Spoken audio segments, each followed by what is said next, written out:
नमस्कार। हमारी इस मीटिंग में देश भर से महिलाएं आई है, कई कस्बों से, राज्यों से, जिलों से, तहसील से आई है।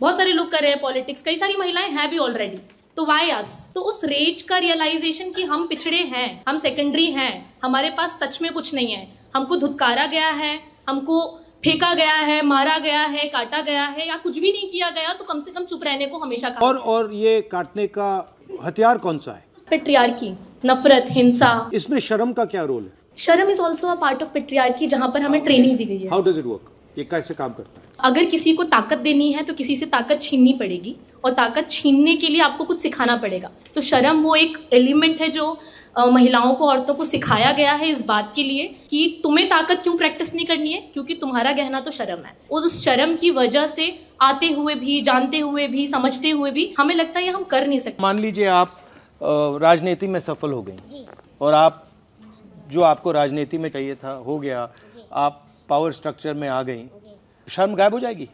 नहीं, शर्म गायब हो जाएगी। तो ट्रैप तो शर्म है कि जब हम अपने आप को मान लेंगे कि हम एकदम बराबर हैं, तब जब मैं मगर समाज तो नहीं मानेगा ना। समाज नहीं मानेगा, धीरे धीरे समाज मानता है, और धीरे धीरे उनके बीच में जाना, उठना, बैठना, उनसे बात करना, चीत करना, उनके दुख सुख में शामिल होना, उनको एक बहुत बड़ा संगठन बनाना। उस संगठन का नाम हमने रखा महिला शक्ति संगठन। आज धीरे धीरे भाई भी उसमें आ रहे हैं, उनको लगता है कि नहीं ये काम हो रहा है, तो इस तरह से तोड़ेंगे। आज पॉलिटिक्स में मेन लड़ाई किस बात की?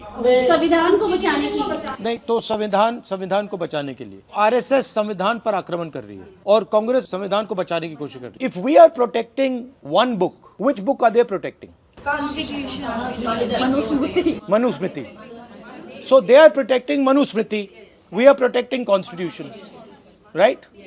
बट हम लोग कह रहे हैं कि भैया आप कॉन्स्टिट्यूशन को मार रहे हो। डायरेक्टली तो नहीं मार रही। मोदी ने ये तो नहीं कहा कि भैया मैं कॉन्स्टिट्यूशन को खत्म कर दूंगा। तो ये इनकी स्ट्रेटजी क्या है, कैसे कर रहे हैं? Okay, very good. ये इंस्टीट्यूशंस को कैप्चर कर रहे हैं।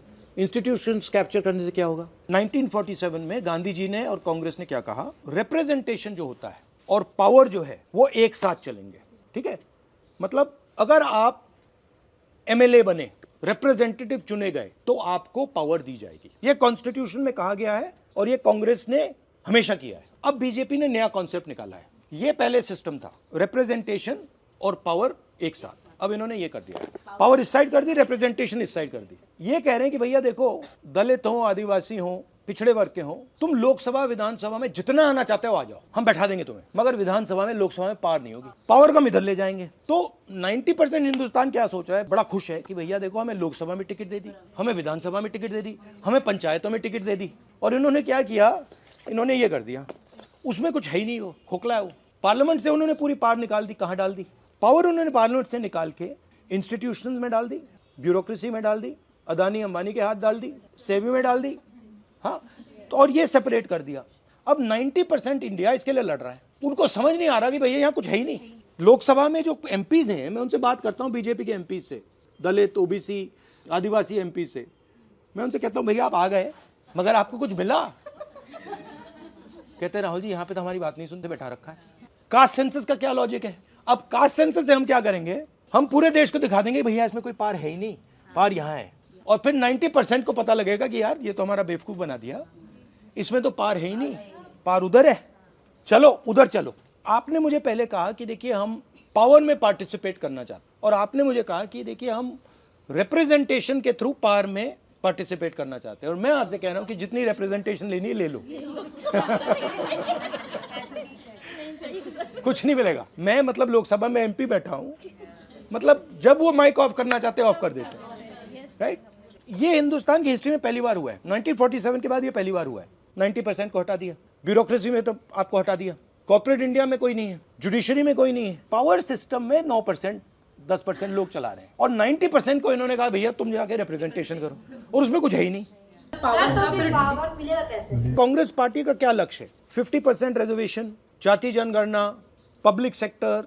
अब हम क्या करने जा रहे हैं कि हम देश को बताना चाह रहे हैं कि देखिए ये रिप्रेजेंटेशन और ये जो पावर का स्ट्रक्चर है इन्होंने अलग कर दिया। अगले 10 साल 15 साल का काम ये है, फिर से पावर को विधानसभा में, लोकसभा में डालना है। तो इसमें आपका क्या रोल है? आपका रोल है कि क्लैरिटी से आप बोलें कि लड़ाई मनुस्मृति और संविधान के बीच में है, लड़ाई पावर और रिप्रेजेंटेशन को जोड़ने की है।